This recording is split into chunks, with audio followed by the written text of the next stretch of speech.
മൂന്നാമതായി നമ്മൾ അറിഞ്ഞിരിക്കുന്ന വളരെ ഇമ്പോർട്ടൻ്റ് ആയിട്ടുള്ള സംഭവമാണ് ആരാണ് ഈ ലിക്വിഡിറ്റി പ്രൊവൈഡേഴ്സ് എന്ന് പറയുന്നത്.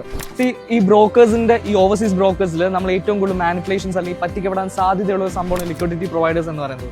നമ്മളൊരു ഫോർ എക്സാമ്പിൾ ഞാൻ പറയാം, നമ്മളിപ്പോൾ ഗോൾഡിൽ ഒരു ബൈ പൊസിഷൻ എടുത്തെന്ന് വിചാരിക്കുക. പ്ലേസ് നമ്മൾ ബൈ ഓർഡർ നമ്മൾ പ്ലേസ് ചെയ്തു. അപ്പോഴത്തെ സെല്ലർ ആരാവണം എന്ന് നമ്മൾ തീരുമാനിക്കുന്ന ഒരു ക്രൈറ്റീരിയ ഉണ്ട്. ചിലപ്പം ഈ സെല്ലർ ഫോറക്സ് ബ്രോക്കേഴ്സ് തന്നെയായിരിക്കും സെല്ലേഴ്സ്, അതല്ലെങ്കിൽ ഡയറക്റ്റ് ലിക്വിഡിറ്റി പ്രൊവൈഡേഴ്സ് ആയിരിക്കും ഈ സെല്ലേഴ്സ് ആയിട്ട് വരുന്നത്. ഈ ഡയറക്റ്റ് ബ്രോക്കേഴ്സ് സെല്ലർ ആവാനുള്ള മെയിൻ റീസൺസ് എന്ന് പറയുന്നത് ഇവിടെ യൂഷ്വലി അറിയാം 90% of traders are in loss അല്ലേ. അപ്പോൾ ആ ഒരു സംഭവത്തിനെ ബെനിഫിറ്റ് ചെയ്യാൻ വേണ്ടിയിട്ടാണ്. അതായത് ഇവിടെ ലോസ് ചെയ്തിട്ടുണ്ടെങ്കിൽ അത് ഡയറക്റ്റ്ലി വരുന്നത് ആരുടെ അക്കൗണ്ടിലോട്ടായിരിക്കും?